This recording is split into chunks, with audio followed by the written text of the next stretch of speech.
नमस्कार, सलाम दोस्तों। मैं एस बी चावड़ा आज अपने इस दर्शकों के अनुरोध पर एक वीडियो पेश करने जा रहा हूं। यह वीडियो आपको टाट की परीक्षा में बड़ा ही उपयोगी साबित होगा। लेकिन दोस्तों, इस वीडियो को प्रस्तुत करने से पहले आपसे एक नम्र निवेदन है कि मेरी इस चैनल को अगर आपने सब्सक्राइब नहीं किया है तो सब्सक्राइब ज़रूर से कर देना और अपने दोस्तों को भी यह वीडियो शेयर ज़रूर करना। तो अब हम शुरू करने जा रहे हैं कक्षा 12 से जुड़े प्रश्नों की एक video. Chapter number 8, Charles town से जोहानिसबर्ग। पहला प्रश्न है, चार्ल्स टाउन से जोहानिसबर्ग पाठ के लेखक कौन है? तो उसका जवाब है महात्मा गांधी जी। महात्मा गांधी जी का जन्म कब और कहाँ हुआ था? तो उसका जवाब है 2 अक्टूबर 1869 पोरबंदर, जो गुजरात में आया हुआ है, वहाँ हुआ था। आगे का प्रश्न है, गांधी जी वकालत की पढ़ाई करने के लिए कहाँ गए थे? तो उसका जवाब है इंग्लैंड। चौथा प्रश्न है, गांधी जी दक्षिण अफ्रीका किस लिए गए थे? तो उसका जवाब है वकालत के काम से। पांचवा प्रश्न है, गांधी जी की आत्मकथा का नाम बताइए। तो उसका जवाब है सत्यना प्रयोगो। छठा प्रश्न है, जोहानिसबर्ग पहुंचने के लिए एक रात कहाँ रुकना पड़ता था? तो उसका जवाब है स्टैंडर्टन में। सातवां प्रश्न है, अब्दुल्ला शेख ने किसे तार किया था? तो उसका जवाब है चार्ल्स टाउन में सिकरम वाले को। आठवां प्रश्न है, गांधी जी ने किसे अपमान माना? तो उसका जवाब है सिकरम कंपनी के गोरे ने उन्हें कोचवान की बगल में बैठाया, इसीलिए उन्होंने उसको अपना अपमान माना।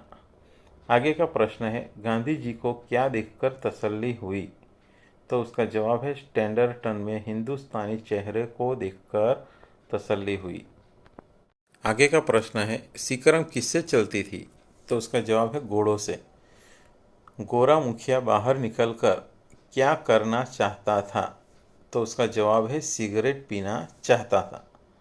12वां प्रश्न है, गांधी जी भगवान को क्या प्रार्थना करते रहे?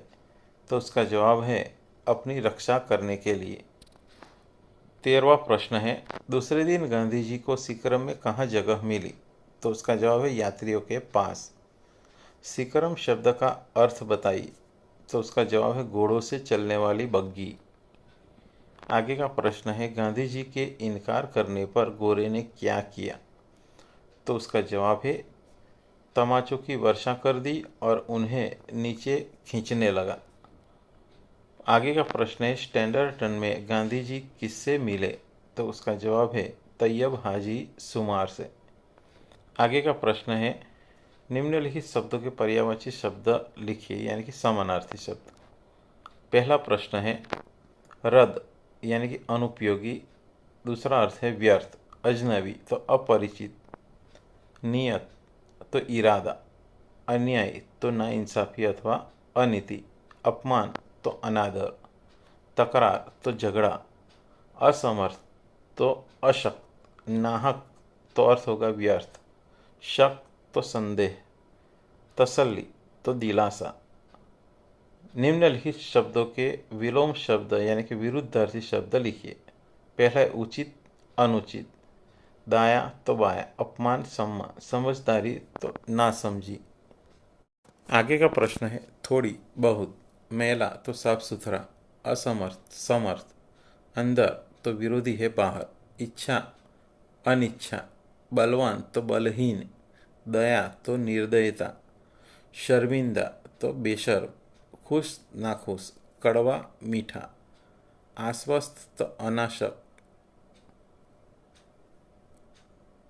आशक्त अथवा आश्वस्त तो अनाश्वस्त। ऐसे ही दूसरा एक शब्द बनेगा आशक्त तो अनाशक्त। आगे पीछे। आगे का प्रश्न है, निम्नलिखित शब्द समूह के लिए एक शब्द लिखिए। पहला प्रश्न है, जो उपयोग के लायक न हो तो उसे कहा जाएगा रद्दी। जिससे जान पहचान न हो, अजनबी। गाड़ी हाँकने वाला तो कोचवान। जो उचित न हो उसे कहा जाएगा अनुचित। समझना क्रिया की संज्ञा यानी कि समझदारी। जो समर्थ न हो तो असमर्थ।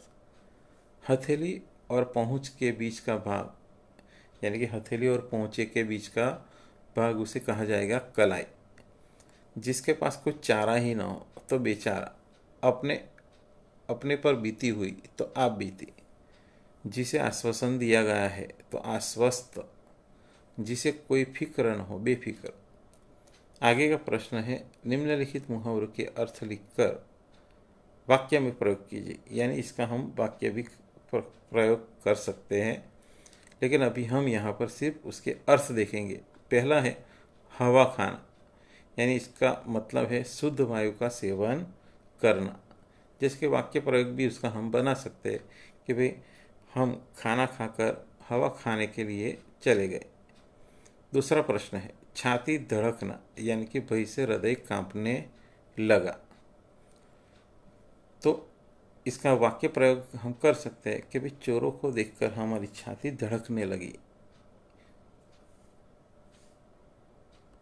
चैप्टर नंबर 9, बाढ़ की संभावनाएं। पहला प्रश्न है बाढ़ की संभावनाएं के कवि कौन है? तो उसका जवाब है दुष्यंत कुमार। कवि दुष्यंत कुमार जी का जन्म कहाँ हुआ था? तो उसका जवाब है उत्तर प्रदेश, बिजनौर जिले में। तीसरा प्रश्न है बाढ़ की संभावनाएं काव्य का साहित्य प्रकार बतलाई। तो उसका जवाब है गजल।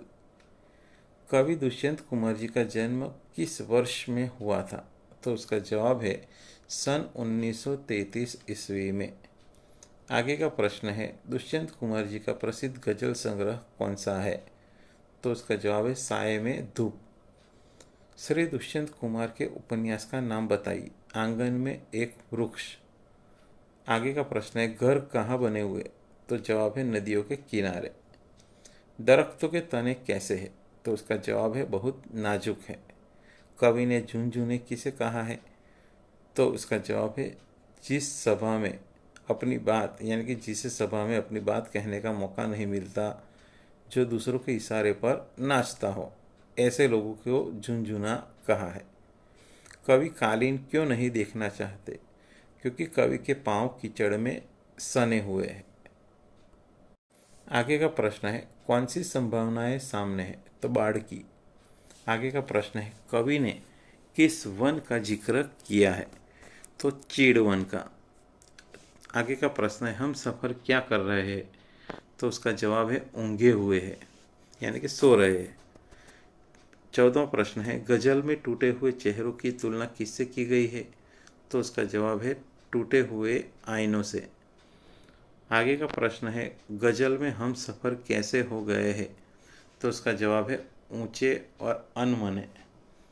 आगे का प्रश्न देखिए निम्नलिखित शब्दों के पर्यायवाची यानी कि समानार्थी शब्द लिखिए। पहला है संभावना, उसका अर्थ होगा मुमकिन यानी कि होना।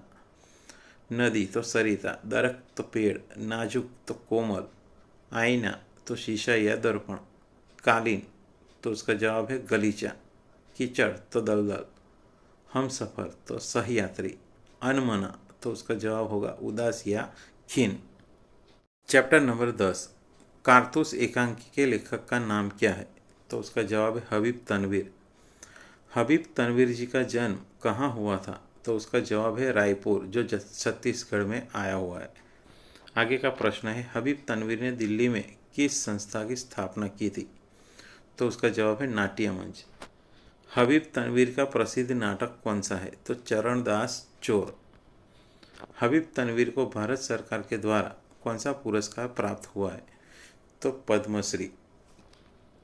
आगे का प्रश्न है कर्नल कालिंज ने खेमा जंगल में क्यों लगाया था? तो उसका जवाब है वजीर अली को पकड़ने के लिए। आगे का प्रश्न है सिपाही वजीर अली से क्यों तंग आ गए? तो उसका जवाब है क्योंकि वह किसी की पकड़ में नहीं आता था। प्रश्न नंबर 8 कर्नल ने सिपाही को सवार पर नज़र रखने के लिए क्यों कहा?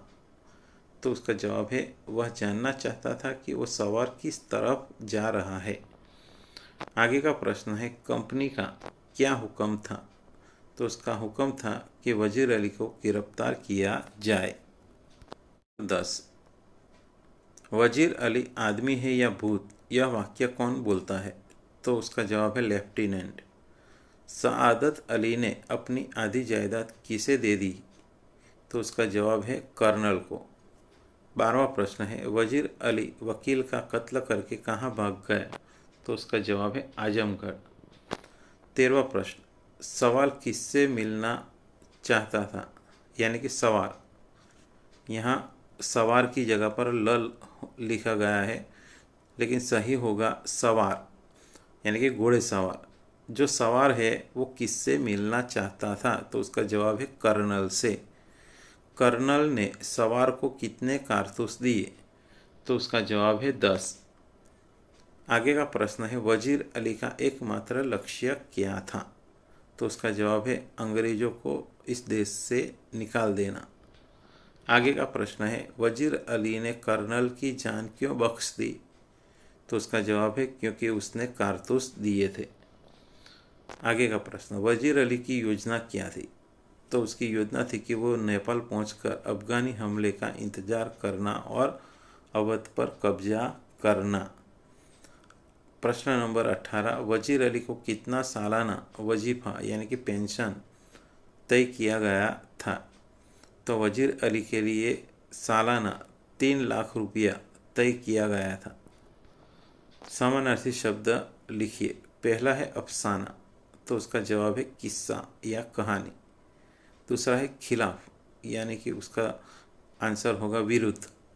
पाक यानी कि भी मुक्त। तकरीबन, जिसका जवाब है लगभग। कामयाब तो सफल, हुकूमत तो शासन, पैदाइश तो जन्म, दावत तो निमंत्रण भोज, शख्स तो व्यक्ति, दमखम तो शक्ति, कत्ल तो हत्या, वजीफा तो पेंशन, मुकर्रर तो निश्चित, परवाह चिंता, नफरत तो घृणा, जानिसार तो स्नेहीजन, हिफाजत तो सुरक्षा, मुमकिन तो संभव, सख्ती अर्थ होगा कठोरता, मर्द या गर्द तो उसका जवाब होगा धूल, मशरूफ तो व्यस्त, गुंजाइश तो इसका जवाब होगा स्थान या जगह, तन्हा यानी कि अकेलापन या एकांत, मुकाम तो उसका जवाब होगा ठिकाना। शब्द समूह के लिए एक शब्द लिखिए। जान की बाजी लगाने वाला उसे कहा जाएगा जांबाज, वकालत करने वाला तो कहा जाएगा वकील, जो आसान न हो तो उसका जवाब है मुश्किल, यात्रियों का समूह तो उसे कहा जाएगा काफिला, घोड़े के पांव के जमीन पर पड़ने से उठती आवाज़ यानी कि टाप। आशा करता हूँ कि दोस्तों आपको मेरा ये वीडियो ज़रूर पसंद आया होगा। तो दोस्तों मैं ऐसे ही और भी कई सारे वीडियो आपके सामने में रखूँगा। तब तक के लिए आभार, धन्यवाद।